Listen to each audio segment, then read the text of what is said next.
E aí, pessoal, tudo bem com vocês? Boa noite para todos, todas e todes. Hoje a gente vai bater um papo com a doutora Tamires, que é uma advogada incrível, que eu quero apresentar para vocês, faz parte aqui do projeto do Isha. E a gente vai bater um papo sobre os desafios da advocacia no interior, principalmente da advocacia relacionada, à produção dos direitos e à defesa dos direitos das minorias, com enfoque do direito aí LGBTI+, tá, gente? Então, o tema da live é esse, sejam todos muito bem-vindos, e sem mais delongas, eu vou chamá-la aqui.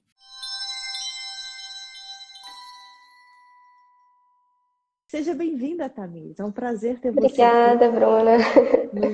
No nosso canal, né? E mais bacana ainda é poder bater esse papo com você sobre um tema tão relevante que é a construção dos direitos LGBTI+, fora dos grandes centros urbanos, né? Porque a gente fica nesse contexto Rio-São Paulo e BH, Rio-São Paulo, BH, e depois vai para as capitais, né? Mas a gente esquece um pouquinho de como que acontece, como que é viver, como é ser um LGBTI+ no interior, fora dos grandes centros urbanos. E eu queria que você, para começar, que você se apresentasse. Eu tenho o hábito de deixar as pessoas se apresentarem para que elas possam falar aquilo que é mais relevante para, né, para a vida delas. Então, por favor, quem é a Tamires? Beleza, vamos lá.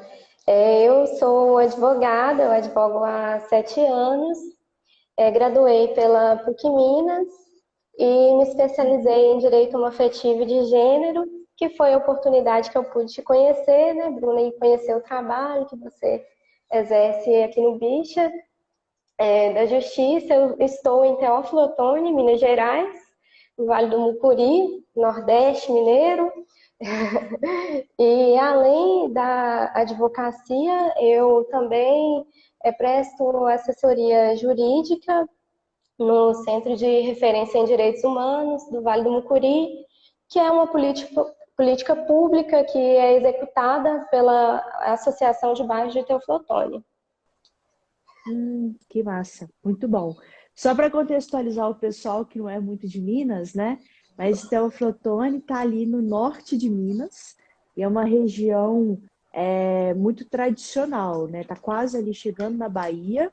Isso, E a característica de Teófilo Otoni, me confunda se eu estiver errada, é muito próxima assim, a cultura e a questão da população mesmo é muito próxima da população do Nordeste, né? Em termos de raízes, de cultura sim, e de influência. Então, verdade. para vocês terem assim um apanhado e uma ideia de onde ela está inserida, que contexto social que ela está inserida, é nesse contexto. Assim, norte de Minas tem essas características mais próximas do nosso Nordeste do país, tá bom? Isso Bom, aí. Tamires, você formou aqui em BH, né? Então, você formou Isso. aqui na PUC Minas, igual a minha pessoa, também sou filha da PUC. Que legal. E E me diz por que você, enquanto profissional, optou por voltar para suas raízis, né? Voltar para suas origens e não advogar aqui em BH, propriamente dito. Apesar de ter me formado na capital, eu vi na minha cidade um campo fértil para o exercício da advocacia, uma boa área de atuação. Também acredito que financeiramente os custos de manter um escritório, de eu poder trabalhar para mim mesma no interior, fica mais acessível. Isso foi pensado também, além da possibilidade de eu estar junto dos meus familiares, né? Então, também foi um fator de peso para mim. Uhum. E assim, dentro desse contexto, né, de já estar morando, já ter nascido aí, você nasceu aí mesmo, né? Nasceu em Nasci Teófilo aqui. Otoni. Isso. e de ter voltado a viver no interior, o que que você enxerga que são as principais dificuldades das... Vamos falar primeiro das pessoas LGBTI+, né? O que que você Uhum. enxerga que são as principais dificuldades das pessoas LGBTI+, no interior? Olha, eu acredito assim que a comunidade LGBT como um todo, ela sofre o mesmo tipo de dificuldade, né? As mesmas fontes de discriminação. Mas pelo fato de estar no interior, a gente tem uma visibilidade maior da vida do outro, uma proximidade, maior informação, vamos dizer assim, né? Então, isso gera uma dificuldade para a pessoa para se assumir, para se expressar comumente na comunidade. Então, né, numa relação trabalhista, você vê as pessoas ficando mais é, tímidas, mais retraídas do que o de comum que é, né? Então eu acho que isso Uhum. fica acentuado, sim, a exposição de afeto em público, porque isso traz uma consequência dentro dessa esfera pequena de convivência. Uhum, uhum. Então, você acredita que as pessoas elas ficam mais reservadas, ficam mais dentro do armário, é, e mesmo quando elas saem do armário são assumidamente LGBTs, essa manifestação de afeto ela é mais reduzida no interior do que seria num grande centro urbano. Ah, com certeza. Até porque não, aqui, pelo menos na nossa realidade, não é incomum você sofrer represálias, de pedir para se retirar, de parar de beijar, esse tipo de coisa. Então, até nos lugares que são mais amigáveis, a gente vê Uhum, ainda uma certa resistência a receber esse público. uhum. E tem locais destinados ao entretenimento LGBT na região? Como é que a comunidade ela se junta ou ela se manifesta neste contexto? Existe, por exemplo, bares, boates, enfim, em que as pessoas LGBTI+, consigam se reunir, ou isso também não existe aí na sua região? Olha, em termos de entretenimento, ainda fica um pouco restrito. Um bar LGBT, como a gente tem em capitais, especificamente, a gente não tem aqui. Mesmo quando já teve e já fechou, mas é um lugar que ainda assim não conseguia respeitar amplamente esse público. Então, a gente Uhum, tem assim festas esporádicas com a temática, uhum, vamos colocar assim, LGBT, mas que não é algo periódico, né? A gente tem o Instituto Cultural em Cena, que é o grupo de teatro que promove festas LGBT, mas um uhum. bar em si, um local de referência, a gente não tem, não. Entendi. E como é a questão da advocacia propriamente, né? Assim, como é advogar, né, para a comunidade LGBT estando no interior, a partir da sua experiência?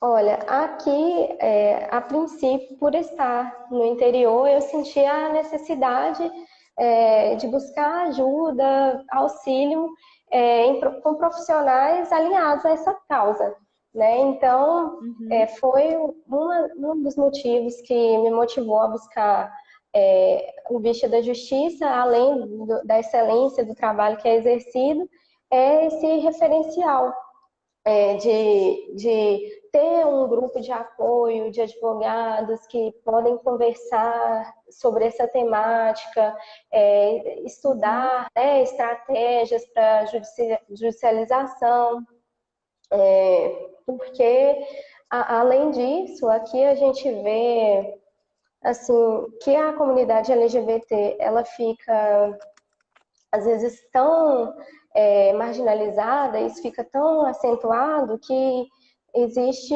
uma baixa demanda, uma baixa procura é, diante de uma violação. Então, acaba que esse tipo de demanda fica sem ter uma resposta jurídica adequada. As pessoas ainda têm dificuldade de procurar um advogado, né, para poder fazer Isso. valer seus próprios direitos. Eu acredito que ainda se tenha um medo muito grande das represálias sociais, né? Sim. E de como as outras pessoas vão ver a questão, ou um medo de como o judiciário vai lidar com o direito violado e coisas do tipo, né? Sim, além da gente ter essa restrição de não saber como eu vou até dentro do atendimento do advogado ser recebido, qual que vai ser o entendimento desse profissional sobre essa pauta, se ele vai conseguir perceber essa violação, se ele vai conseguir ver aquele fato específico como de fato uma afronta ao direito da personalidade, da existência, né, da importância do profissional estar inteirado sobre esse tópico. Né? Ainda tem essa problemática do judiciário, realmente, que em Minas, no geral, é conservador, sim. Né? Às vezes você tem uma amplitude, o alcance dessa demanda, então você fica mais exposto. Isso são fatores que desincentivam a pessoa, sim. Sim, sem sombra de dúvida. E a questão da ONG e como tem sido o trabalho desenvolvido perante a ONG? Qual que é a ONG mesmo e como que e é uma ONG direcionada às minorias como um todo, né? Não é uma ONG, né? É uma organização da sociedade civil, que é a Associação de Bairros de Teflotone, que é uma associação histórica que é Teflotone, que já exerce há muito tempo pauta de minorias, e ela trouxe esse aparato, essa política pública estadual do Centro de Referência em Direitos Humanos para a cidade. Então, é muito legal, porque além da gente trabalhar com denúncia de violação de direitos, com o monitoramento dessas denúncias das instituições, a gente também consegue fazer um trabalho de promoção em direitos humanos. Para pessoas da sociedade civil, para servidores públicos, né, servidores privados. Então, a gente vê a importância da educação em direitos para promover essa diversidade aqui no nosso local. A gente sabe que o diálogo com o movimento social, ele ajuda a construir um direito que nos contemple, né? Que alcance as pessoas que estão na base, passando por um recorte de gênero, de raça, de classe. Sim, isso é muito bacana, né? Assim, porque quando você amplia um pouco o movimento e trabalha com o direito das minorias de um modo geral, a gente percebe que existe uma replicação, né, dos padrões. Então, por exemplo, é claro que existem especificidades, né? Então, quando você está advogando para a implementação de direitos LGBTI+, você tem as especificidades da ausência de legislação, da necessidade, né, de entender um pouco mais sobre os precedentes, sobre como os tribunais estão julgando a questão, que no caso, por exemplo, da implementação dos direitos das mulheres, não segue a mesma linha de raciocínio, né, já que existe legislação específica protetiva, que é a Lei Maria da Penha, né? E, então o recorte é um pouco diferente, mas no final quando a gente está falando de implementação de direitos das minorias, a gente está falando da necessidade das minorias se ajudarem, né? Isso. Porque quando você implementa o direito de uma das minorias, né, independente se é mulher, se é indígena, se é negros, se é LGBT, enfim, independente de qual seja, você está reafirmando e abrindo a porta do judiciário para que haja também essa reafirmação dos direitos em relação às outras minorias, né? Então, eu acredito que a gente vai mudar essa realidade que a gente está vivenciando hoje, que é uma realidade mais opressora, mais fundamentalista e etc., quando a gente ampliar o discurso e trabalhar a proteção dos direitos das minorias como um todo, né? E não só o recorte da sexualidade, não só o recorte da identidade de gênero, do gênero, né, de forma geral, ou do recorte racial, e assim sucessivamente. Então, essas entidades, sejam elas ONGs, sejam elas, né, associações que promovem os direitos humanos como um todo, elas são de extrema relevância por dois fatores, assim. Não sei se você enxerga da mesma forma. Primeiro, sob ponto de vista, por três fatores. Primeiro, sob ponto de vista da educação da população, que na maior parte das vezes desconhecem de forma geral quais são seus próprios direitos, né?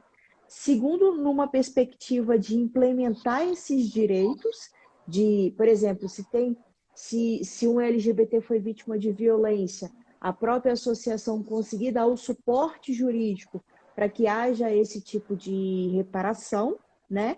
E terceiro, sobre a construção institucional, porque as ONGs elas tramitam muito nessa construção e nesse diálogo com os órgãos públicos, sejam eles Ministério Público, Defensoria Pública, as próprias polícias, o Judiciário, os órgãos, né, legislativo e executivo. E aí o diálogo se torna mais efetivo, porque você coloca, né, as várias facetas do Estado, as várias partes do Estado, para poder construir uma política pública e uma implementação que, de fato, implemente os direitos fundamentais, né? O direito das minorias. E isso é isso mesmo. muito bacana. É verdade. Aqui que é parar de dar aula. Aqui. Deixa a Tamires falar. Não, pode continuar. Deixa a Tamires falar. Mas aqui é isso mesmo que você falou. A gente ainda não tem um coletivo específico que a gente vê esse debate sendo construído inicialmente por organizações de mulheres, que já tem esse histórico, essa conquista da Lei da Maria da Penha. Então, é um grupo que está um pouco mais à frente, está mais avançado nessa batalha. Então, a gente vê esses grupos inserindo nas suas pautas o diálogo LGBT. Ele tem aqui o GEMON, que é o Grupo de Mulheres Organizadas, o próprio CRDH, o Encena, a Universidade Federal, que também trouxe um campo muito fértil para isso, né? Através da pesquisa científica, abriu espaço para o estudo de gênero, de diversidade, mas a gente percebe como que essa organização do público ela é fundamental para ganhar visibilidade, espaço, né, de fala no poder público. Então, o ideal, né, é que nós falemos por nós mesmos. Enquanto isso não acontece, a gente vai abrindo espaços em outros coletivos, em outras comunidades, mas o ideal é que a sociedade se organize. Sim. E é através da organização da sociedade, e assim, só para concluir esse raciocínio e confirmar, né, o que você está dizendo mesmo. Eu sempre acredito que a transformação da realidade social, ou melhor, a implementação dos direitos, ela não é feita pelo advogado, né? Eu acredito que a gente é um instrumento, porque a gente é necessário para ingressar na justiça. Mas quem de fato, né, constrói os direitos são as pessoas que têm os direitos violados e que saem da inércia para buscar a implementação desses direitos, né? Então, é a pessoa que está lá em Teoflotone e que não está satisfeita, né, com as políticas públicas ou que não está satisfeita com a forma como ela é tratada, com as violações dos seus próprios direitos, que busca o advogado para que o advogado seja um instrumento. E quando a população LGBTI+, não luta pelos seus próprios direitos, né? Quando ela não se interessa em lutar pelos seus próprios direitos, acaba que o advogado fica de mãos atadas, né? e porque a gente é um mero instrumento. Então, é bem o que você disse, no sentido de que é a sociedade civil organizada que, de fato, gera essa transformação e muda a realidade que a gente consegue viver, que a gente está vivenciando. E nós aqui, advogados, que a gente vai ser meramente um instrumento para essa mudança, né? É isso mesmo. Bom, Inclusive, a gente vê, por exemplo, que a criminalização da homofobia, ela teve participação massiva de advogados que colheram essas demandas de dados, de notificações, de especificidades dentro dos coletivos. Então, eles foram lá na ponta, na base, escutar as pessoas até caminhar ao judiciário. Então, o advogado ele se instrumentaliza das necessidades do grupo, né? Ninguém melhor que nós mesmos para dizer o que é que a gente quer mudar, o que é que precisa ser combatido. sem sombra de dúvidas. O Jaques, ele escreveu aqui pra gente, ó, ele fez um comentário aqui dizendo que está realizando TCC sobre as questões LGBTQIA+, nos espaços urbanos, e muita coisa é difícil de conseguir, difícil de conseguir dados pelo fato de muita coisa acabar sendo invisibilizada, né? Eu concordo, assim.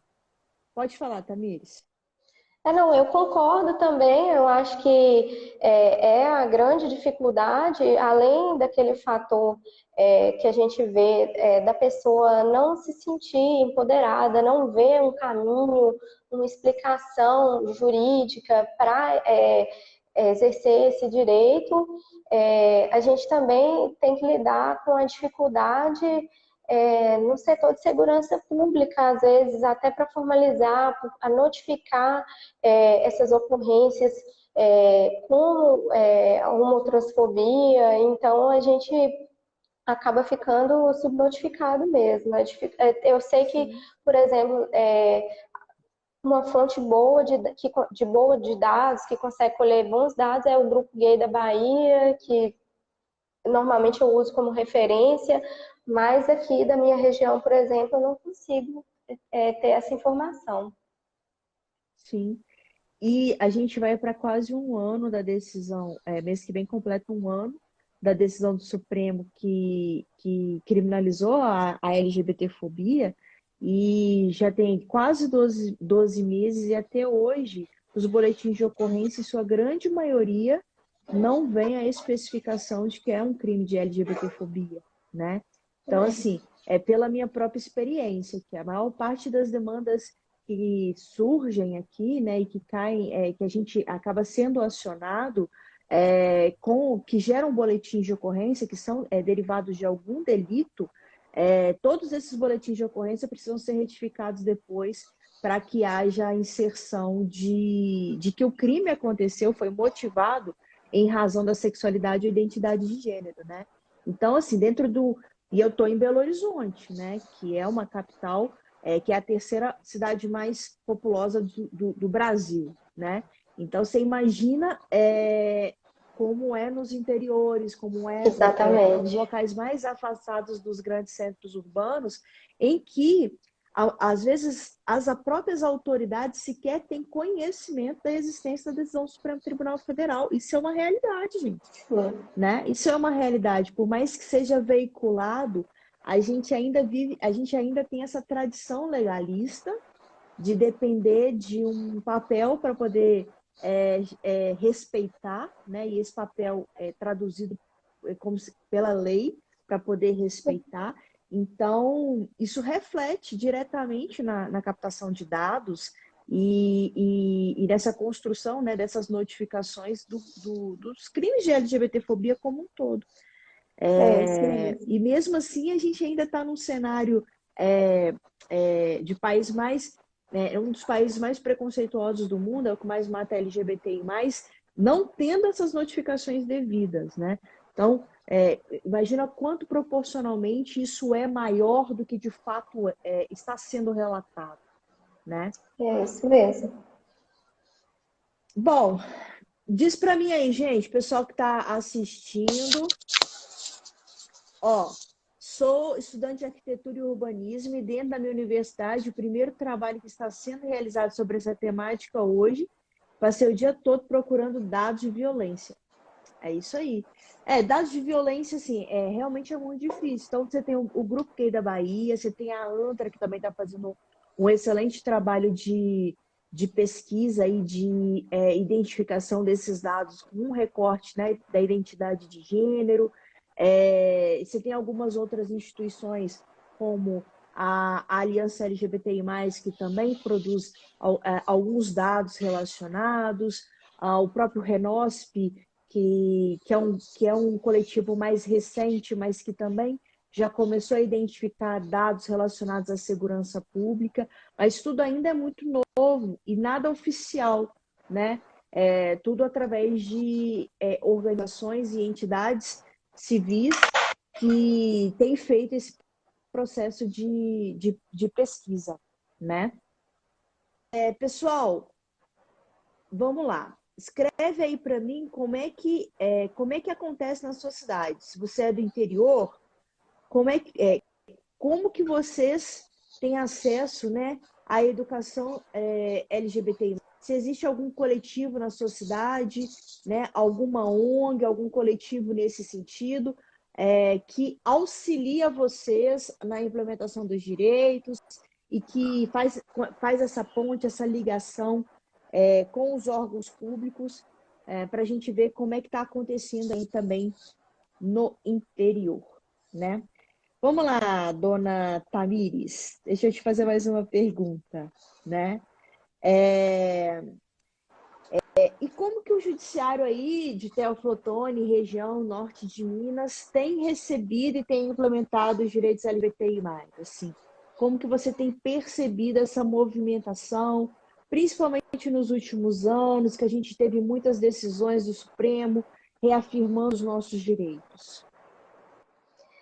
Olha, apesar da gente ter esse histórico de decisões, a gente não tem uma grande incidência ainda aqui, né? Ainda não foi formada uma jurisprudência, justamente por conta da subnotificação, de todos aqueles fatores que a gente já pontuou, né? Que inibem a pessoa a iniciar, procurar um advogado e iniciar um processo, porque além de você ter que romper essa barreira, né, do formalismo de uma sociedade muito patriarcal, né, muito machista, você ainda tem que considerar que um processo ele é longo muitas vezes, né? Você tem essa dificuldade da lavratura de boletim de ocorrência, da formalização, da produção de provas, né? Então aqui eu ainda não percebo que essa essa atualização jurisprudencial alcançou aqui a nossa realidade, apesar de que a gente tem um índice altíssimo de violações que não é formalmente notificado, mas que a gente convive com ele, né, nos nossos grupos de colegas, de amigos, de trabalho. Então, assim, uma carência ainda, eu acho que da maioria das realidades dos interiores. Sim. Inclusive, eu queria perguntar para o pessoal que está assistindo, né, que mora no interior também, que mora mais afastado dos grandes centros, né, quais são as dificuldades que eles mais vivenciam morando no interior? Assim, o que eles mais têm de dificuldade em relação, né, à vivência LGBTI+, e a violação dos seus próprios direitos? Se eles enxergam que passam mais dificuldade, existe mais preconceito. Então deixa aí nos comentários para a gente poder ler, né, Tamires? E Estou fazer tentando essa acompanhar troca aqui. bacana, fazer essa troca bacana com todo mundo. Então, por exemplo, o Jacques colocou aqui, ó, que existe nas cidades vizinhas o Cores do Capibaribe, de Santa Cruz, do Capibaribe, né, Pernambuco, e o Lutas e Cores de Caruaru, Pernambuco. Ó, Muito bacana, É legal. muito bacana. O É, Vitor colocou. Pode falar, pode falar. não, aqui a gente percebe que sim, existe um preconceito maior para a gente exercer a orientação sexual, a identidade de gênero, porque as pessoas olham com muita estranheza. Então, uma manifestação que fica sempre reprimida. Agora a gente às vezes acontecem umas coisas até engraçadas, né? Eu tenho uma sacola, uma ecobag com a bandeira LGBT e toda vez Uhum. que eu uso ela na rua, eu levo uma encarada, tem assim, me olham como se fosse um alien, então as reações são muito diversas e interessantes. Então a gente vê um preconceito maior em todos os âmbitos, né? Desde os mais sérios, que são as violações físicas, até os mínimos, que é o símbolo da comunidade LGBT incomodar. Então eu acredito que no interior isso fica mais acentuado, sim. Não se dúvidas, né? Sem sombra de dúvida. E pós-eleição 2018, pela sua vivência, né? Você acha que intensificou o preconceito aí na região, ou não mudou? O pessoal já era mais conservador, já era mais preconceituoso, não teve tanta diferença assim? Olha, sim, a gente vem de um histórico muito preconceituoso. Uma comunidade que ainda é muito fechada, mas depois das eleições, infelizmente, a gente viu uma onda de conservadorismo crescendo no Uhum. Brasil e numa comunidade que já era muito acentuada essa formalidade, ficou ainda pior. Então, parece que o discurso de ódio, ele ganhou um passe livre para ser proferido, né? As pessoas, Uhum. a famosa cultura do mimimi, desprezam o politicamente correto e Sim. fala seus absurdos e agride fisicamente, que é resultado dessa necropolítica desse governo aí que a gente está vendo, sim. Então, Uhum. se antes a gente estava pensando começando, introduzindo uma educação em diversidade, que as pessoas estavam se mostrando um pouco mais ponderadas em cometer violações, agora parece que essa preocupação ela acabou, né? Então, a gente vê que além dessa convivência, né, dessa mudança na vida diária, a gente vê as pessoas ficando mais à vontade para fazer condutas que atacam a diversidade. A gente viu um crescente número de projetos de lei o ano passado. Aqui a gente teve um também que queria proibir o estudo da ideologia de gênero nas escolas. E aí Uhum. a gente vê que isso é um ataque à educação. A gente sabe que o estudo da diversidade ele é fundamental para a formação da personalidade do ser humano, para formar um cidadão consciente, para evitar bullying na escola, evasão escolar. Então, esse é um quadro que agora está num terreno fértil, né? Eu acho importante, quando a gente fala disso, de lembrar que não só em cenário nacional, mas esse ano é ano de eleição municipal, né? Então, é bom a Sim. gente da comunidade também ficar atento de perceber quem são os nossos candidatos, né? De nos Uhum. colocarmos enquanto candidatos, enquanto vozes ativas pelos nossos direitos, ou no mínimo, né, apoiar pessoas que nos apoiam, né, em segundo plano, porque é uma maneira de virar esse jogo, né, buscar a participação municipal através das ONGs, através de conselhos. Então, tem outras saídas que podem ajudar a combater esse cenário. Sem sombra de dúvidas, né? A gente, quase 20% da população se autodeclara LGBTI+, então é um número significativo para pouca representatividade, Isso. né? Então, essa questão da representatividade política precisa ser melhor trabalhada e a gente precisa, de fato, enxergar a relevância de elegermos pessoas que estejam engajadas com a construção dos nossos próprios direitos, porque a gente tem um judiciário que tem reafirmado os nossos direitos, e isso é verdade.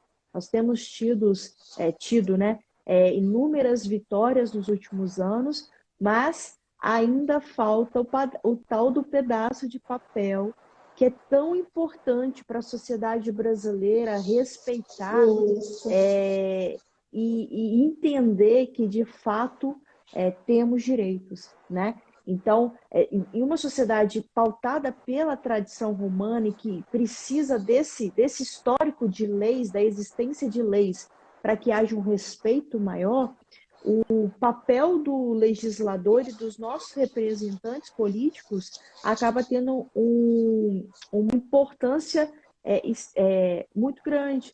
Então, pegando um gancho, né, no que você falou e já fazendo um gancho com a minha pergunta final, é justamente isso, assim, né? A representatividade precisa importar também sob o ponto de vista político para que a gente construa, assim, os nossos direitos a longo prazo e que esses direitos tenham um pouco mais de efetividade, mais de aplicabilidade e respeito social do que eles estão tendo neste momento, né? E se você... já vou fazer a minha última pergunta, mas se você tem alguma pergunta para a Tamires ou para mim, já deixa nos comentários que eu vou fazer para ela, tá bom? E a minha pergunta para você agora, Tamires, assim, para fechar com chave de ouro, além da questão política, né? Além de escolher bons representantes e mudar esse cenário político que a gente está vivenciando, o que você considera que são medidas que podem ser adotadas tanto pela população, principalmente pela população LGBTI+, para que a gente possa mudar esse cenário de desrespeito aos nossos próprios direitos, né? E construir aí num curto, médio prazo direitos mais efetivos, mais aplicáveis, mais amplos, etc. Eu acredito que ainda é a base da organização social. Para mim, sem a organização, a gente não consegue a efetivação desses direitos. Se você tem uma comunidade local desorganizada, você tem um terreno fértil para violação de direitos, a repetitividade dessas violações. E quando você está junto, você está fortalecido, né? Você se sente mais revestido de proteção para exercício, busca de efetivação desses direitos. Então, além da participação política, com certeza é a organização social. A gente já tinha conversado sobre isso, né? Até para propositura de demandas coletivas, criação de um precedente local, que incentive as pessoas na sua individualidade a procurar o exercício dos seus direitos. Então, quando você tem um grupo que assegura esse tipo de postura, mais na frente você sozinho já tem uma facilidade para ter acesso a esses direitos. Outra coisa assim que eu acho que é papel fundamental da advocacia é a atividade da OAB também. Né? Aqui a gente não tem uma comissão de diversidade, a gente não conseguiu ainda, mas eu sei que em Minas Gerais, por exemplo, foi criada recentemente a comissão de diversidade, presidida pelo Alexandre Bahia, e eu acho que a OAB, né, a advocacia, enquanto função essencial de justiça, ela precisa se colocar, se manifestar a respeito dessa pauta. Sim, sim. E, obviamente, se a gente está falando do contexto do interior, dos estados em que o preconceito ele é mais evidente, o acesso à informação é mais dificultoso e, de modo geral, a sociedade ela é mais preconceituosa, né? Acaba que o papel da sociedade ganha muito relevância, né? Então, aquilo que você acabou de dizer sobre a sociedade civil organizada, é você, enquanto LGBTI+, compreender qual é a sua função dentro dessa construção de direitos, e se você tem um pouco mais de informação do que as outras pessoas LGBTI+, que estão ali na sua cidade, né? Você tem uma função social de passar a informação e, principalmente, não deixar que direitos violados não sejam punidos, né? Porque toda Exatamente. vez que a gente se cala diante de uma LGBTfobia, a gente está reafirmando, né, que essa luta acaba sendo desnecessária, né? Você imagina, se toda vez que o seu chefe ou os seus colegas de trabalho fazem uma piadinha homofóbica e você não se posiciona, você está dizendo que aquilo não é relevante, que aquilo é só piada, né? E é só uma graça. Então, não adianta todo o esforço que foi feito para a construção do direito anterior, se na hora de aplicar, né, você não leva para frente, né? Você não cobra posição. Então, isso é muito importante, né? O uso do Nós, discurso enquanto... do humor como um instrumento para deixar aquela minoria subjugada no seu papel social, né? Então, realmente, imagina uma coletividade se representando. Eu vi um comentário aqui falando do acesso à saúde para pessoas LGBT. E aí, realmente, a gente teve um evento aqui, assim, eu estava estava falando que vocês tiveram um evento de um curso voltado para profissionais da saúde pública, municipal, e esses profissionais receberam esse curso justamente em razão do recebimento de denúncias quanto ao atendimento, e mesmo assim eles não conseguiram fazer esse curso, trouxeram toda aquela bagagem religiosa, heterocisnormativa, para desqualificar o discurso da diversidade, não se inteirando, né, por exemplo, do atendimento à pessoa trans. É uma dificuldade que pode ser enfrentada através do coletivo, né, trazer visibilidade para esse tipo de absurdo. Uhum, uhum. É isso aí, no coletivo somos mais fortes e, de novo, a gente aqui é só um instrumento, né? Quem de fato luta pelo seu próprio direito e tem condição de lutar pelo seu próprio direito é a comunidade, é a população, é a pessoa LGBTI+, e nós, advogados, somos só esse instrumento que vai bater na porta lá do judiciário e cobrar uma posição de algo que já está sendo construído, né? E quando nós nos omitimos, é bem difícil manter a implementação desses direitos a longo prazo, né? Eu acho que É é isso isso, mesmo. Tamires. Você quer falar mais alguma coisa? Não quero acrescentar, acho que não vi nenhuma pergunta aqui nos comentários. Não tem nada para Não acrescentar, tem não. nenhuma pergunta. Só o É, pessoal falando que foi ótimo e dando beijinho e coraçãozinho. Viu? Foi ótimo, Tamires. torcida organizada. Pois é, Bruna, eu quero agradecer, agradecer a oportunidade, a paciência. Eu não sou uma pessoa virtual ainda, e já estreiei, já perdi minha virgindade justo no canal do Bicha da Justiça, que tem a super visibilidade, então tremi na base, sim, mas fiquei muito feliz com a oportunidade.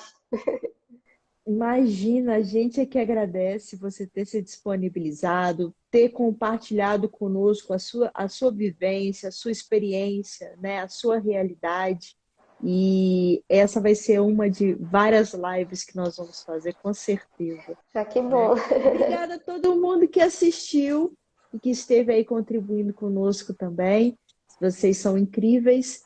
É isso. Tamires, obrigada mesmo. Beleza, Tá? Bruna. Pode dar uma relaxada agora.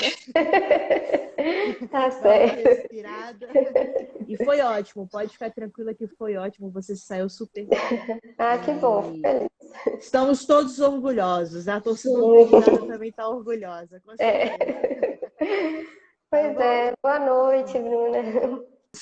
Um beijo para vocês, boa noite para todo mundo e até a próxima. Beijo.